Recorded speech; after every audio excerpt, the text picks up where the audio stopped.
Well, hi, everybody, and welcome to episode 49 of Circle of Fellows. This is the monthly panel discussion of fellows of the International Association of Business Communicators. I'm Shel Holtz. I am a fellow, and I am director of internal communications at WebCorp, which is a commercial general contractor headquartered in San Francisco. And I have four fellows with me today to discuss the topic of being change ready. And I like this topic because I think you can find no end of YouTube videos and articles about the change process, but less about how to be ready when change happens. So I expect that this is going to be a lively conversation, and I would like each of the fellows who are joining me today to introduce themselves. Starting, I'm just going to go as I see on the screen. Jim, how about you go first? I'll go first. I'm Jim Schaffer. I have my own consulting firm based in Annapolis, Maryland. I focus on helping to improve results and value at my clients through strong leaders and engaged people. Prior to having my own firm, I was with Towers Perrin, with my buddy Mark here, who you'll hear from in a minute or two.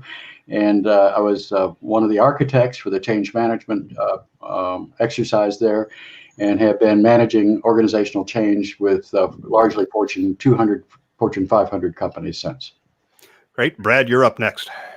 Thank you, Shel. My name is Brad Whitworth. I am the Senior Communications Manager at Hitachi Vantara, based in Silicon Valley, and I live in California wine country and make the commute every once in a while and visit the office.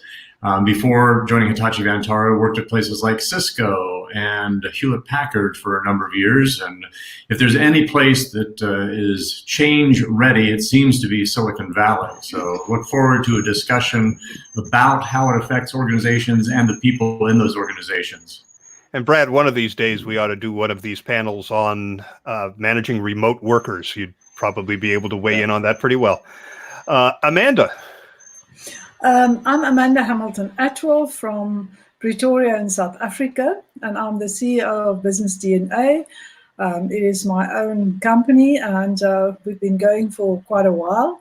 We focus on communication research, communication audits, we do strategies, we do training, and I'm an IABC Fellow as well, and I'm an ABC and a CPRP and all kinds of funny other acronyms, but it's always a delight being part of this panel. And Mark, you're last but not least. Hey there, I'm Mark Xuan. I'm the VP of Culture at Sabre, which is a technology company in the travel industry based in South Lake, Texas. And in this job, every day I wake up and I think about how we can make this a better place to work and for people to do their best work. And many times that involves thinking, how ready are our people for the changes that we know will happen, as well as those that we can't yet anticipate. So the topic is, I think, for any communicator, very timely, any leader, very timely, because we always are looking for ways to see around the corner. Outstanding. And let everybody who's watching know, and I can tell how many people are watching, and at the moment there are 5, which is outstanding, that if you have a question, please share it on Twitter. Use the hashtag COF49. You'll see that in the lower right-hand corner of the screen. That's one of the nifty features we get from StreamYard, the new service that we're using in the wake of Google's decision to, as they say, sunset Google Hangouts on air. So we hope that we get questions from you, because that just makes it more interesting. But let's kick off this discussion with this notion of being change ready. And in my experience, one of the key elements of making sure an organization is ready for change is to make sure employees aren't surprised when a change happens, that the marketplace conditions that lead to change should be something that they're aware of. And that is a function of both leadership and internal communication. I wonder what you think about that and how you might expand on that concept. Well, I do an awful lot of work and have done an awful lot of work in the area of continuous improvement. And I would like the term change, continuous improvement over change ready, because it's sort of threatening, and it can be scary when people are hearing the word about change. I've done an awful lot of work in Lean Six Sigma, and those kinds of companies who are continuously improving are always changing. Every day when they go to their huddles, every day when you are working in looking at their scoreboards, you see the numbers moving and the numbers changing and improving. The whole notion is how do we get waste out of the system so that everything that we're doing is adding value as perceived by the customer. So I don't think change ready is a new concept. It's an old one, quite frankly. The issue is do some people not know how to dive into that kind of a process and do the kinds of things that a lean company would do, or say some of the really, really great companies out there. That's probably where the struggle is. I talk with a lot of communication people who don't know a lot of the role that they potentially could play, which is a significant one, in helping to improve customer relationships, employee relationships, engagement, and all that other stuff. Sorry, Mark. I think it's important that we start this conversation with the fact that, you get first, second, and third order change. And if it's first order change, it is just doing the same thing in a different way. And that is, when Jim spoke about systems improvement, I worked for the South African Productivity Institute for many years. And that would be this consistent, continuous improvement mode. But then you also get second order change, which is a little bit more difficult, because that is where we do new things, and but in the same way. So we just change a couple of things, and then the third order level change, that is the real big change, where we do new things in new ways. And I think that is more where change readiness comes in, because it requires so much more energy, physical and emotional and intellectual energy from the people involved. When I often think about this, and I think about this every day, I go back to the years that I spent in the hospital business, because a hospital and the staff assigned to take care of people have to be ready for every possible event that could potentially happen.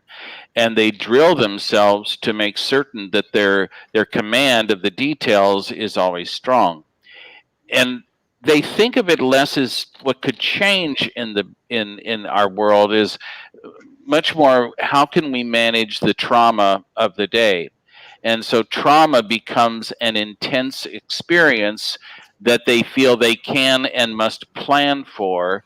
And interestingly enough, in that population, we found that it was as much our job to give our people things to hold on to during periods of constant change. And so I go back, Jim, to some of those discussions many years ago when consulting firms were first deciding that change management was a business to get into.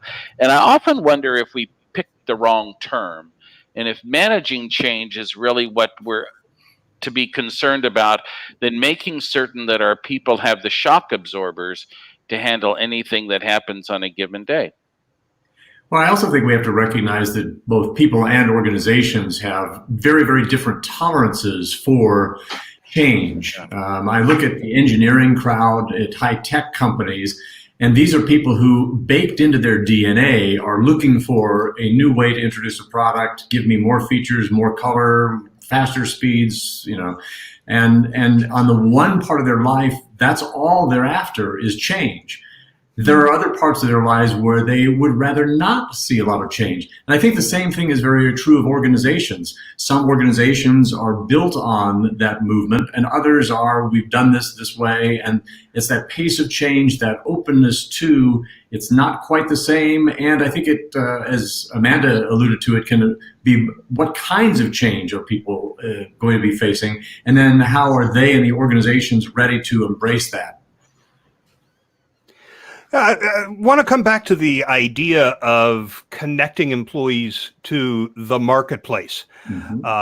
Because I think if employees are just sitting at their desks or out in the field doing their jobs and they're unaware of what's happening in the marketplace, right.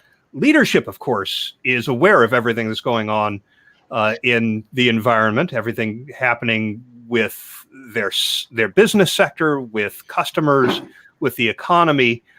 They're constantly churning through this kind of information, but when they recognize that they have to do something differently, the question is, do employees sense that this is coming? Or when leadership announces it, does everybody sit up and go, wait a minute, what? You didn't tell us any of this was happening.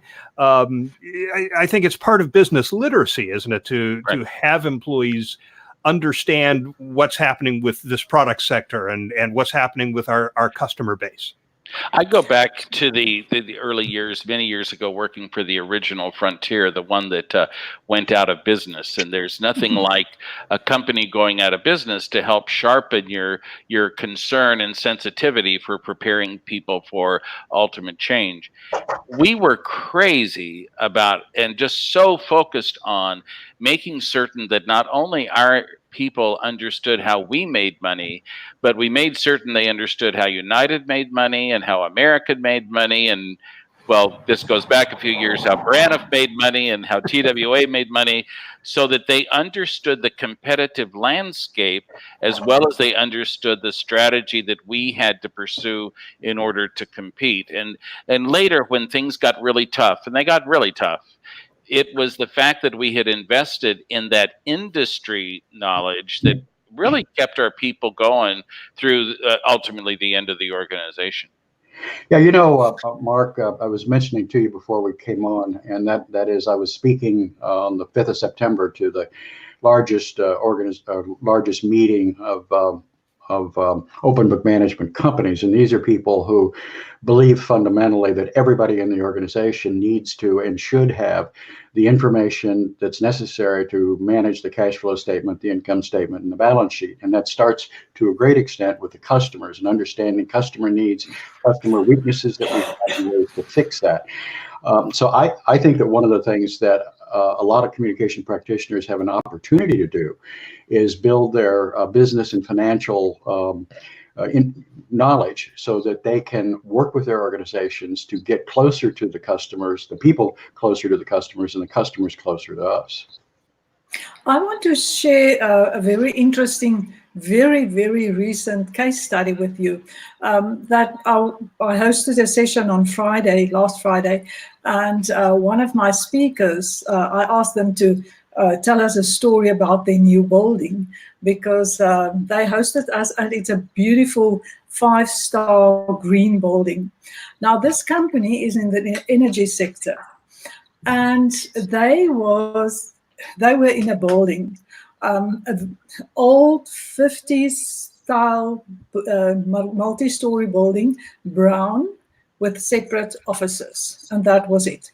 For the past since 1950, the company was in that building. Some of the people that currently work there have been sitting in that office building for 40 years. Okay, so now the whole energy landscape changed, and the management said, well, we need to change, otherwise we're dead. So one of the things that they decided is they needed a new building, because this building was not aligned with a new landscape. So it started with they need to have a building. Then they started to inform the people, like Shel said, about how the landscape changed and how they have to move into a totally new landscape to survive. And they had all these sessions about the landscape that changed. And then they started to prepare the people for this new office building that will be without telephones, that will be connected, that would be green, that would be open space, that would be totally different than the one they were used to. And how before they moved into the new building, The people could log on to a site new office. They could see who they will be sitting next to. They took away some of the equipment that they used in the old building, and the people had to start using the new equipment in the old building already to ensure that everything was not new in the new building. And I think it is just the most amazing way to create this awareness that things changed. We have to move, not only in our minds, but we also have to move our bodies, and we have to move the way we do things. So it is just, for me, the most amazing case study about getting people change ready and getting them settled into a new environment in more than one way. You know, I think it comes back to, and it's among the things that have changed the most in our profession. We were always a profession where we controlled the dissemination of truth, if you will. And I think to really make certain that people are ready for change, we have to be willing, and leaders have to be willing, to trust people with truth. It goes back to the famous Jack Nicholson moment written by Aaron Sorkin of "You can't handle the truth." Well, you know, sometimes I think our primary job is to make certain that, in fact, people can handle the truth, and that we help explain the truth and help people absorb the truth. So, as you said at the top of the hour, there isn't a lot of surprise. And sometimes we think that, you know, we want to create trust in organizations. Well, perhaps the first step to creating trust is for us to help our leaders trust people with what's actually happening. There's a concept in this field of change readiness. It's called change awareness. And the definition of change awareness that I've seen is the ability to redefine the organization as necessary. Some organizations need to change or die because of the conditions in the marketplace. And some organizations, in fact, some entire industries have failed to do that. The newspaper industry leaps to mind as one that is struggling with change and has not done the world's best job of redefining itself. Is there a communications role, do you think, in this? You know, I'm thinking of a couple of organizations. One of them is Salesforce, which was certainly never conceived as a conference business, and yet Dreamforce represents a significant income revenue stream for them. Another one that leaps to mind is Aero Electronics. I mean, these folks make electronic parts. And yet they pretty much own the electronic space on the web and generate millions of dollars in revenue, basically through advertising with their YouTube videos and other properties. They've gone out and bought online properties dealing with electronics, so that if you search for this stuff, Aero's what's going to come up. And, you know, certainly they want you to buy their products, but they have turned their marketing into a revenue stream. How does a communicator help leaders recognize that they need to be ready to pivot when that moment comes? I think it's a fairly complex but a very doable thing, because I see a lot of organizations doing that, particularly the ones that I have worked with. I think it starts by understanding. If I were a communication person, as we're talking about communication people, here's what I would suggest they focus on. Number one, working with their leadership to identify a clear shared vision. And I don't mean a banner on a wall. I mean a clear picture of what it's going to look like in 1 year, 3 years, 5 years, 10 years, so that everybody in the organization all the time knows what we're trying to become. Number two, that we have a guiding coalition at the top of the organization where we as communication practitioners help teach and help leaders come together and be able to manage in the same way throughout the organization. The third is to get successes immediately. And what we use an awful lot is pilots For FedEx, for instance, we started out with a pilot in Los Angeles. It was so successful. It had 1,447% return on the investment. We went to 5 other locations. Then all of a sudden, we started moving it throughout the entire FedEx. People accepted it. They liked it. And they were beneficiaries of it. So pilots are another thing. The other one is to make sure that the infrastructure of our organization is communicating consistently what everything else is communicating, reward systems, measurement systems, all saying the same kinds of thing. The other thing, and I'll go back to something that Mark was talking about, and that is, how do you make this happen? Well, you make sure that people have a what's in it for me. That is, how am I going to benefit when we get there? How am I going to benefit as we move through the process? If you put that sort of a package together, I think communication practitioners could have a huge impact on the success of their business. But what they need is more business and financial acumen to be able to do those kinds of things. I think that's the formula, because that's exactly what we do when we go into clients and we create the wins that we create. Jim, I'd like to say that I think it also is incumbent upon communications people to take less of a campaign approach to everything and a one-time communications episode. I think we're still living in that old world of that we're going to launch something and everybody's going to buy into it, and we build this big thing up for the major unveiling. We probably don't do enough of the setting the stage that you guys talked about, sort of the vision part of things, and we don't do enough of the after the fact and the follow-up and make it a continuous story. We're more interested in the launch, wipe our hands, mark it off on a checklist, we did it, and now we're on to the next thing. And we need to look at this whole change thing as more of a process and continually talk about it. I've seen places where there are, I think every organization is going through some sort of a major transformation, and we need to become more of a this. And once they launch something, there's not a lot of attention paid to getting people to embrace it, onboard it, or they'll, sort of like, oh, we got this many people who signed off on things, or this many people viewed the video, and expect that equals buy-in and adoption. And launch and communication doesn't just start with the one day that you unveil it. It's a process that starts way earlier and way later, and I'm not sure that we have embraced that sort of an approach.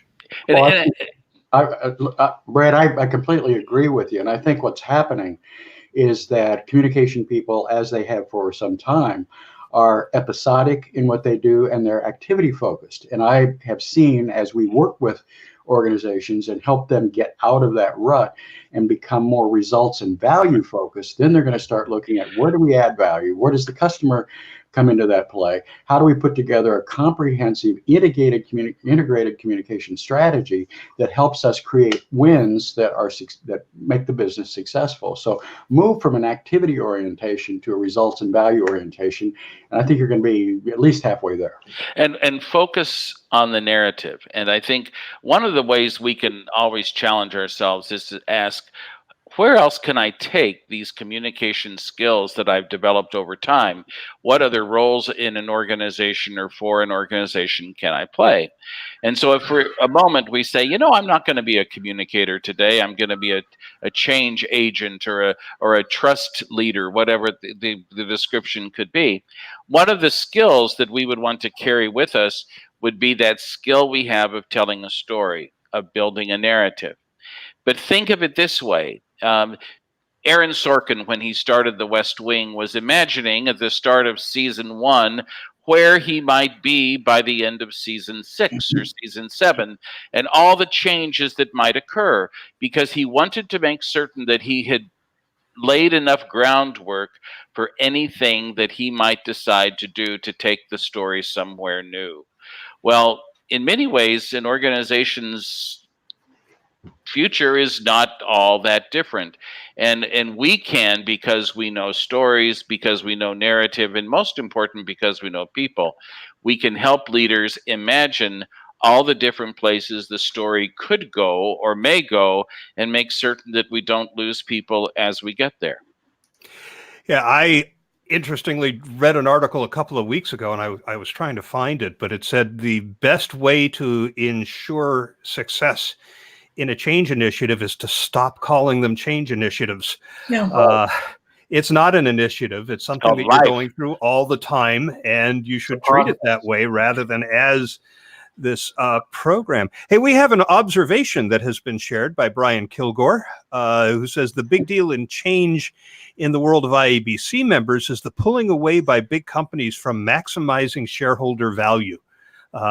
Brian's talking about the statement that was issued by the Business Roundtable not too long ago, indicating that this focus on shareholder value has been misguided, and shareholders are just one constituency that we have to take care of, but not the only one, and not the most important one. If organizations take this to heart, there will be some changes. This focus on short-term revenue growth, meeting expectations quarter by quarter, might actually end up taking a back seat, and longer-term initiatives might actually move to the fore.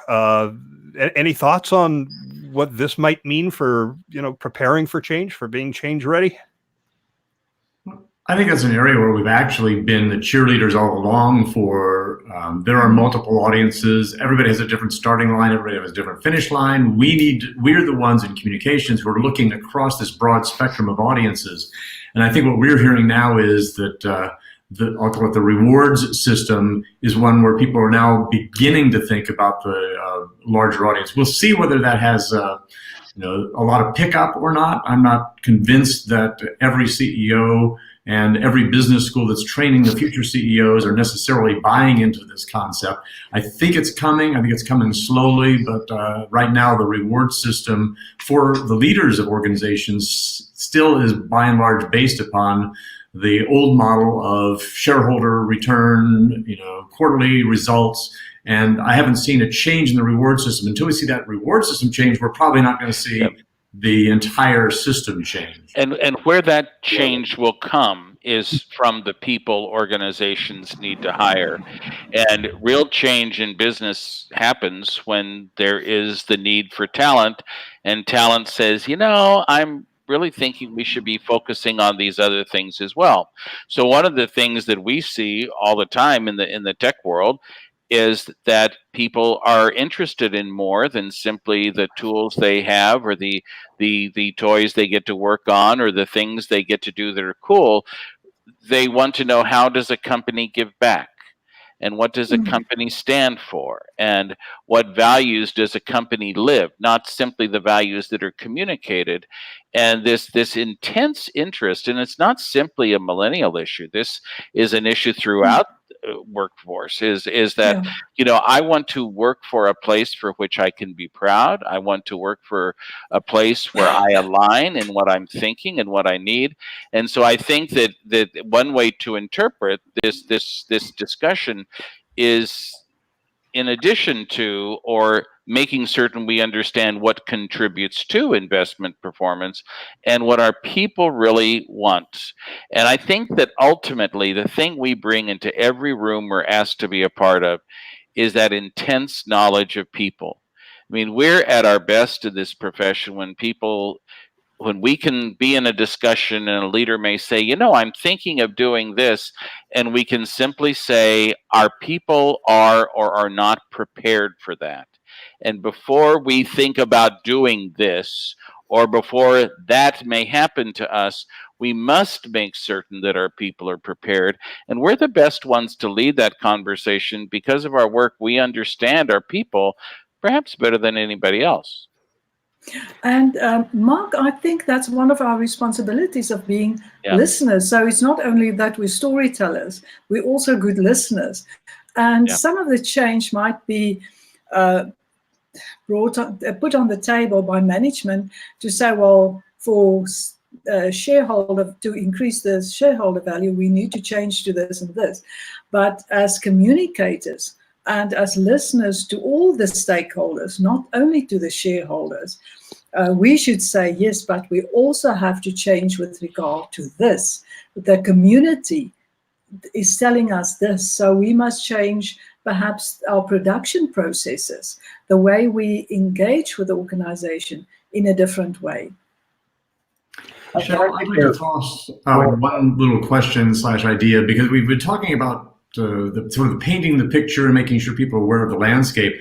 But there's also times when an organization is undertaking some sort of a move, a major move, be an acquisition or something of a major scope, where you cannot, because of it's material information, you cannot let a lot of people know unless they're under NDA about what's going on. And I think one of the real challenges is you have this one set of system that you have to use for that, and it sort of destroys some of the trust and the openness that you might have, where you can disclose things and can talk about the long-term change. When a small group of people know about this, and you've got little tiger teams running around figuring out how we're going to announce it and when, because it is all under wraps, that sometimes takes away from the credibility of leaders when it comes to the, I'll call it the normal, the regular, the ongoing change.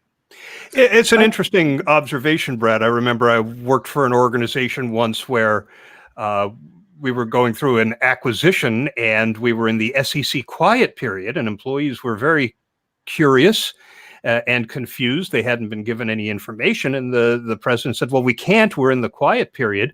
And my answer was, well, why didn't we educate employees about quiet periods before this happened, so that they could go, I bet I know what's happening.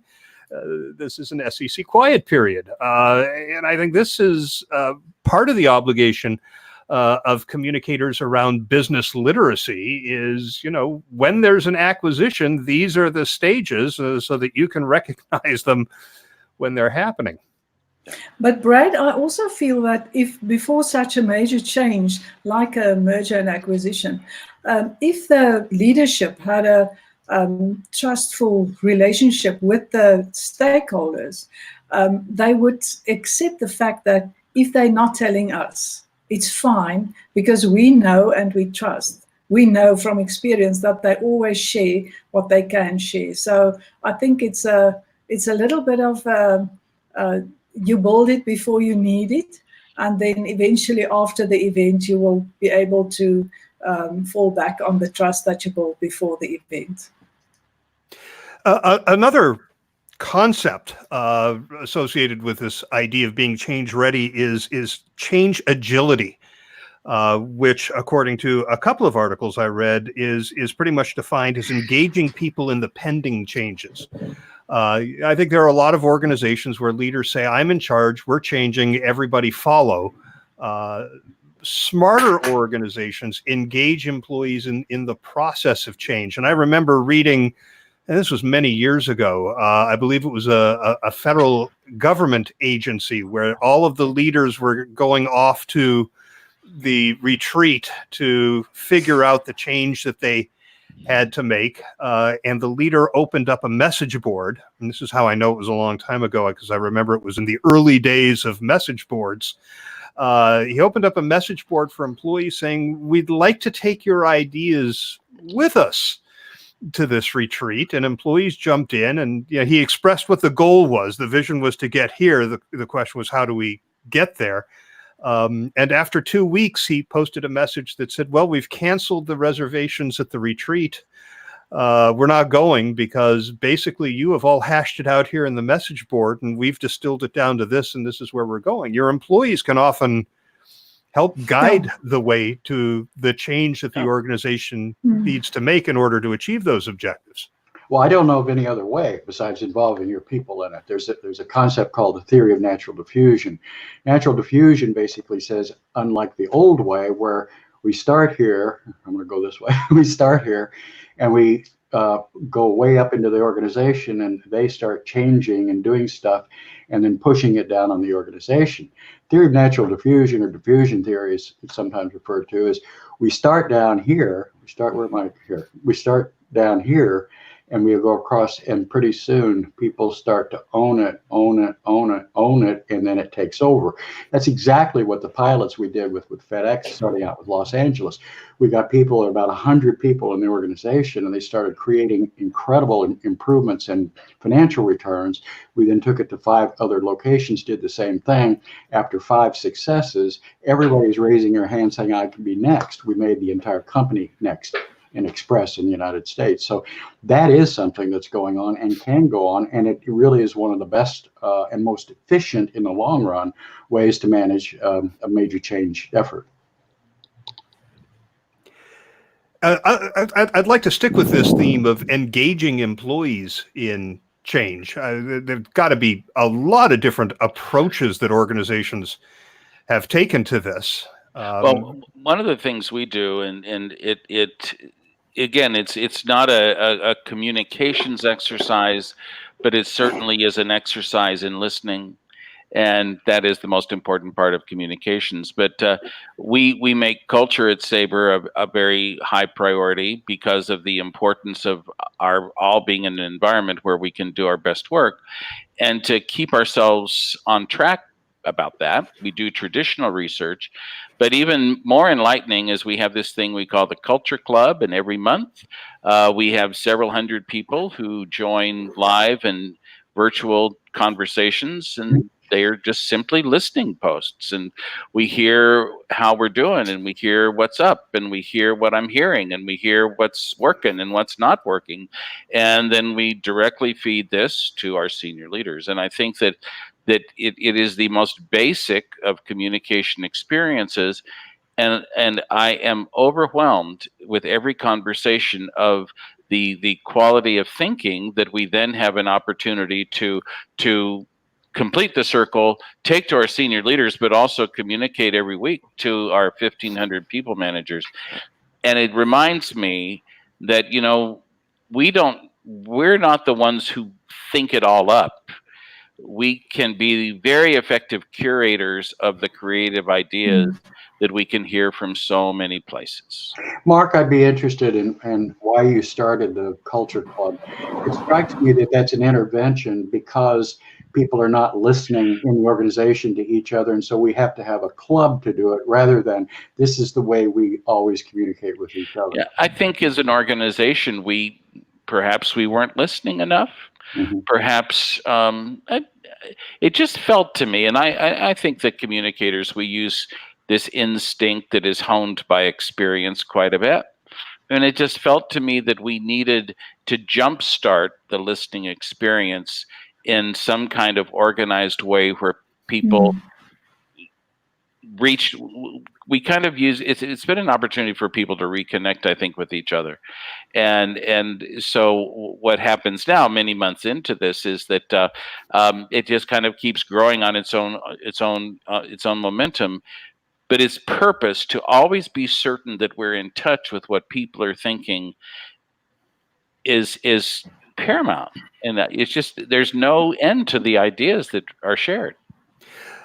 But Mark, I feel that the moment that people feel that they're part of this culture club, they have all these conversations, but nobody's listening. They're just talking. They're just dishing out. They will stop coming. So yeah. I think that is part of the measurement. Are they still coming? And if they stop coming, but maybe you're seeing things. Maybe the Culture Club becomes a pilot. That is, we have demonstrated how moving information is causing the performance of this business to go up.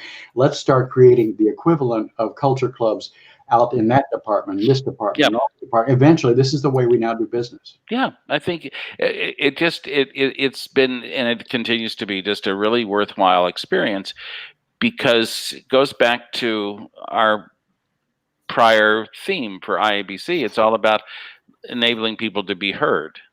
And it's not only taking what we hear, but then making certain something's done with it to complete the circle, as Amanda, as you said. It reminds me again that when we talk about our roles in organizations, it's not simply communications roles. It's what skills have we developed over the years that we can apply in all these different ways. Right. You and I have talked about the Culture Club, Mark, and I hasten to add that Boy George is not involved. No, and we all know my command of pop culture. So, but I was going to ask, in the case of a change, if Sabre were going to go through a significant change, would the Culture Club be tapped to take the pulse of the organization around that change? What we have done is we have had several things that we've new programs we've introduced, new things we're doing to we hope strengthen the day-to-day work experience, and we have very much relied on and continue to rely on the Culture Club to help keep us honest in how we plan things, to help take the pulse of how things will be received, as well as how to help us implement. So I think much, Jim, as what you're describing, it becomes a way of life. It just needed to be jump-started, perhaps, in a way as simple as this. Well, what you're doing probably is teaching other people about the things that get people involved in the way that they are improving performance, and other places in the organization have the opportunity to learn from the Culture Club and to apply it in their department or their function. And it keeps it informal. I think one of the things we can be guilty of as communicators is letting things get too formal. Sometimes we let things get too starchy.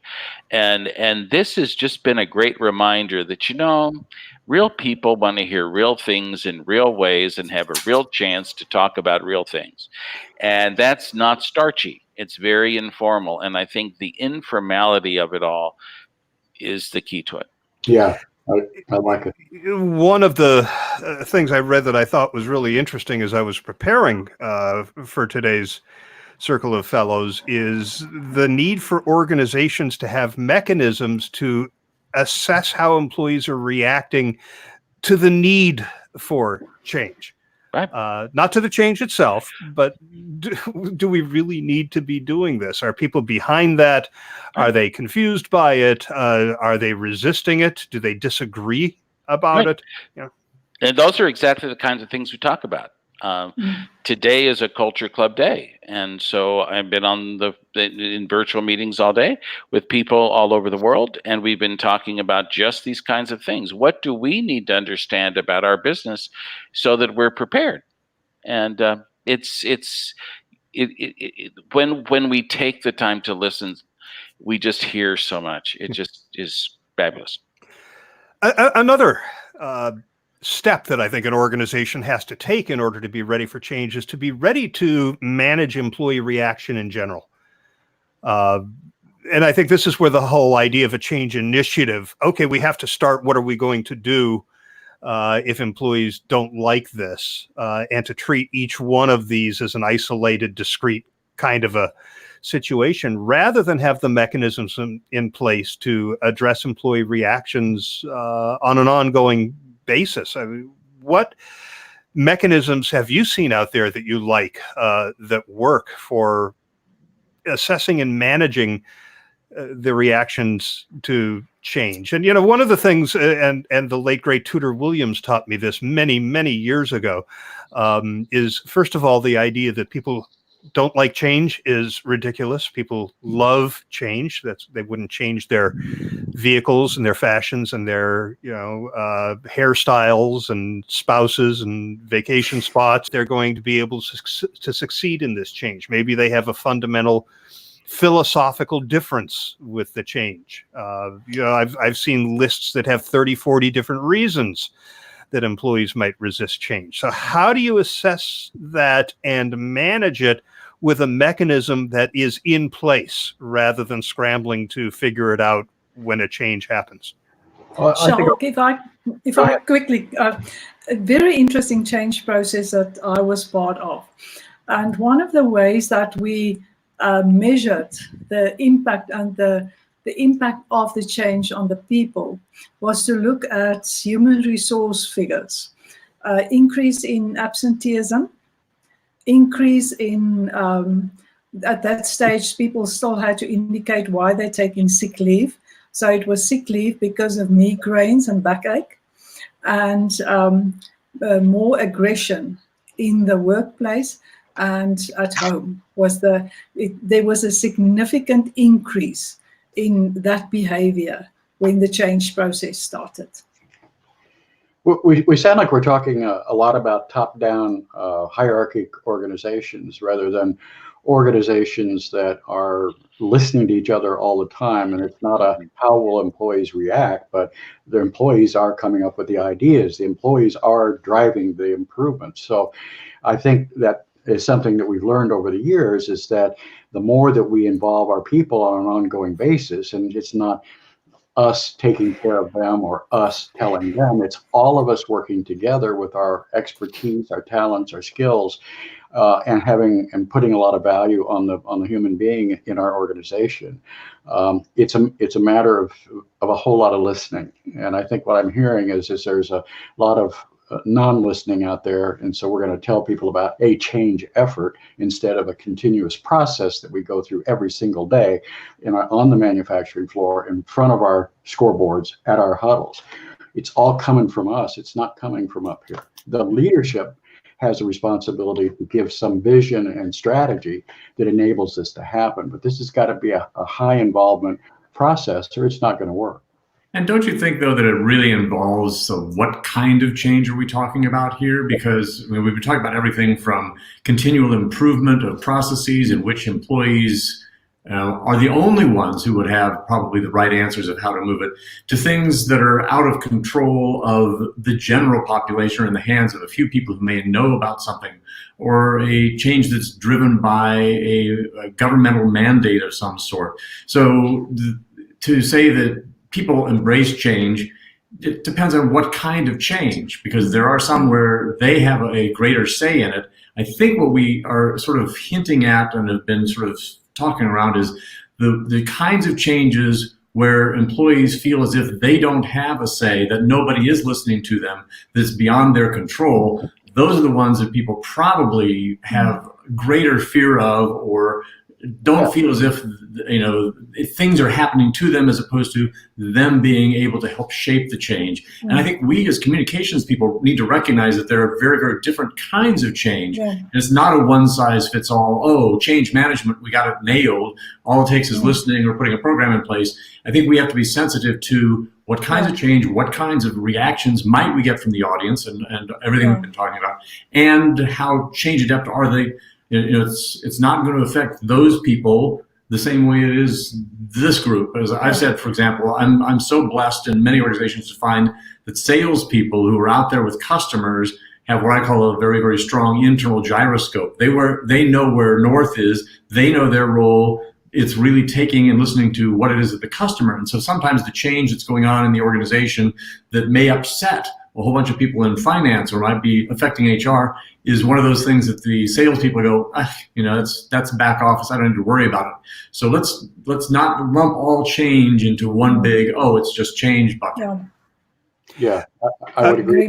Yeah, we have an observation.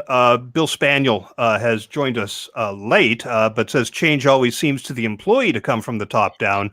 I believe that organizations miss out on good change possibilities by tapping the expertise of those at the bottom.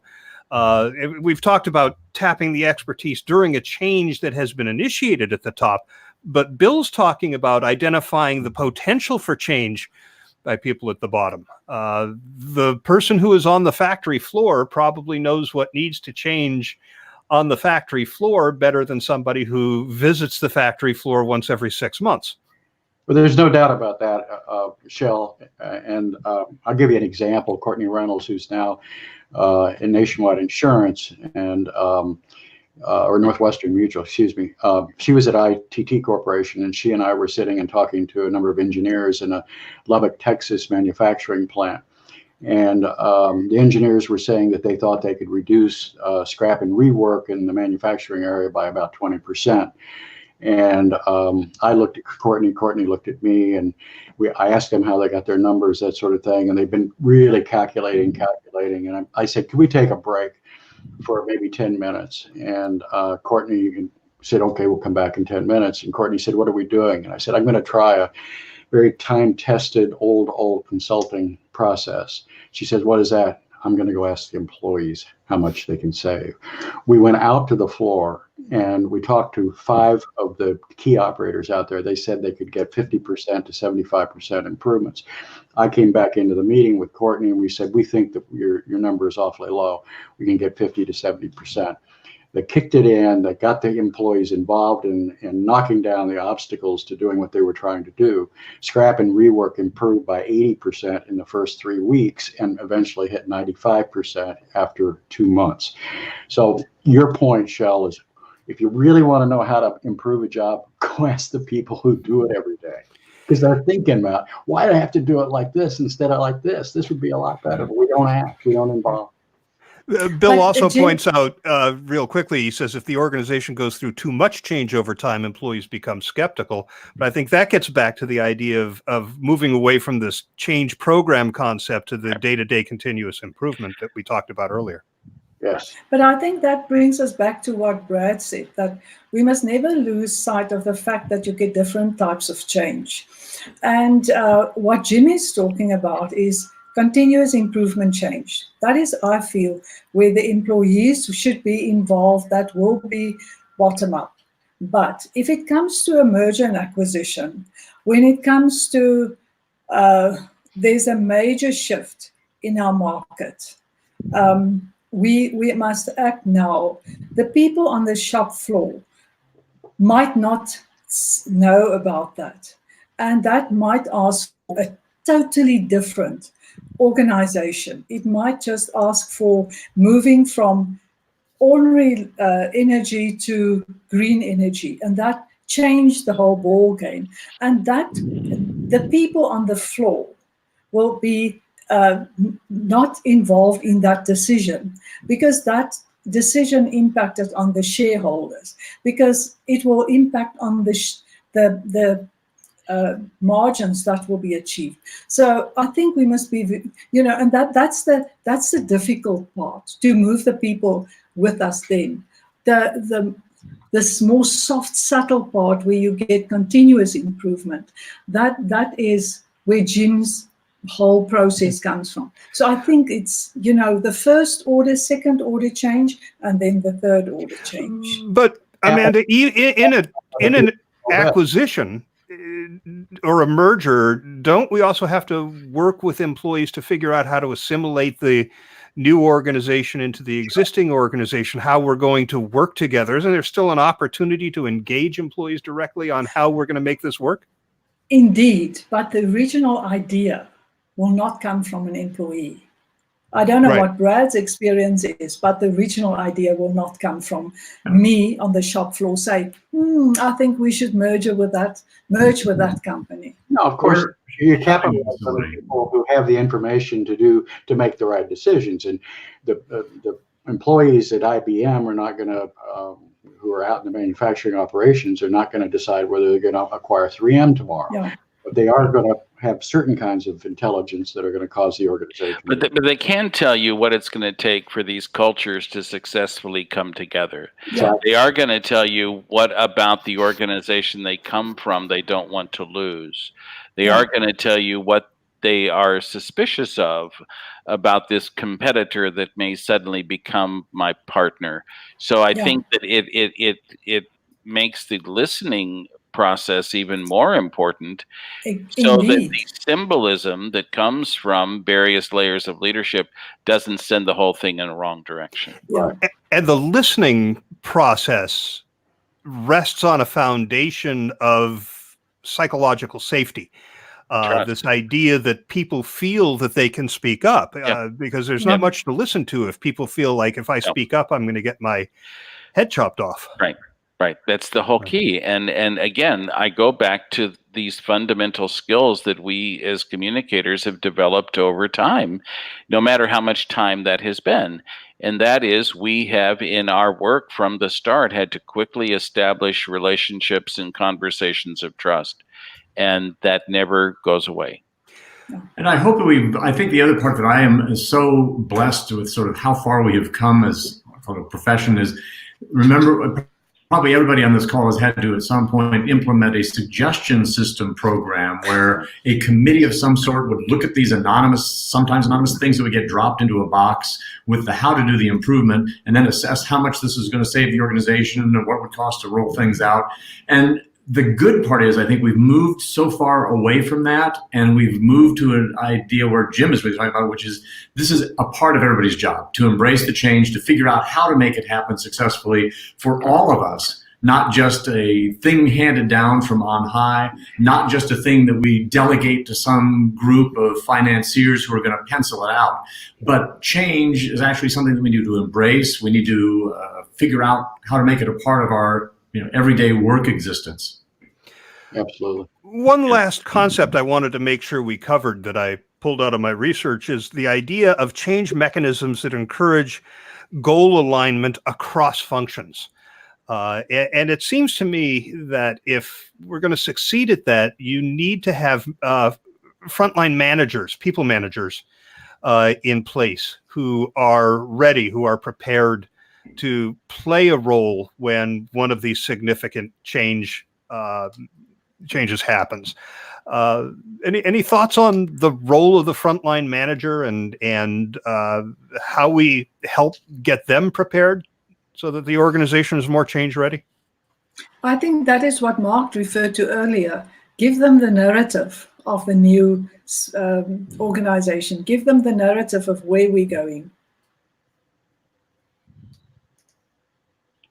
Yeah, I would agree with that. I think that a lot of that has to do with managing the supply chain and making sure that the people who affect other people for instance, and I've used this on this before, and that is the salespeople submit an order in order entry, then loses it or moves it along to inventory operation, and then shipping or manufacturing, and then shipping and receiving. Those people need to be communicating with people across there, or we're going to be losing stuff, or we're not going to be making money, which is a real project that occurred again at that Lubbock plant. And it reminds us that at the core of what we do, it's all about relationships within an organization.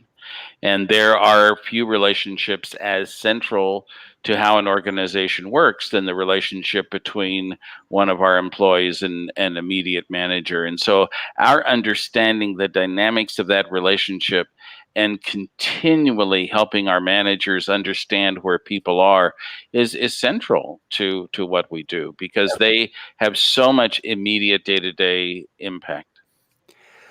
Bill raises an interesting question. He says, how has social media affected the change process in organizations? Put it into turbo speed. And I think the people are more able to raise their concerns, to be part of this conversation, and they are blatant. They are super honest about it. And sometimes they know that they are risking a lot by being so honest. But I think, again, that brings us back to this whole superpower that we as communication professionals have. Our other superpower, that is to listen. Our other superpower is to tell stories. I think the other thing that happens is that people talk about the change out in public, so that the turmoil your organization is going through is suddenly very visible to the outside world. And management can often jerk a knee in response to what they perceive the public is hearing and the issues that that's creating. Yeah, I was going to say, one place to go listen is at Glassdoor. If you really want to get a read on what it is that current employees and those people that we used to label as disgruntled former workers are having to say about an organization, it's all out there if you really want to do your homework. And if you're not doing that, you're missing out on an extraordinarily important conversation and a great listening post. Well, we are down to our final minute and a half, and I do want to let everybody know about the next episode of Circle of Fellows, which is going to be on Thursday, October 17th. We do this always on the third Thursday of the month, so you can mark your calendar years in advance. This next topic will be on shaping the consultant-client relationship. And Jim, you'll be joining us again for next month, along with our other Jim, Lukashevsky, George McGrath, and Jennifer Waugh. Interestingly, all consultants. So that'll be, and I'll be moderating, of course, and I used to be a consultant. So I think I can hold my own, even though I've been on the client side again for 2 years. I want to thank all of you for taking the time to have this conversation. I think it's been a good one. Also, of course, I can't wrap one of these up without thanking Anna Willie, another IABC fellow, for coordinating all of these. We just all show up. Right. She's the one who wrangles us all and finds the panelists and makes sure that we all get here on time. So couldn't do this without Anna. So want to make sure we thank her too. So good to see you all. Sure we'll be talking again soon. Thank you, Shel. Bye. Thanks all. Thank you, Shel.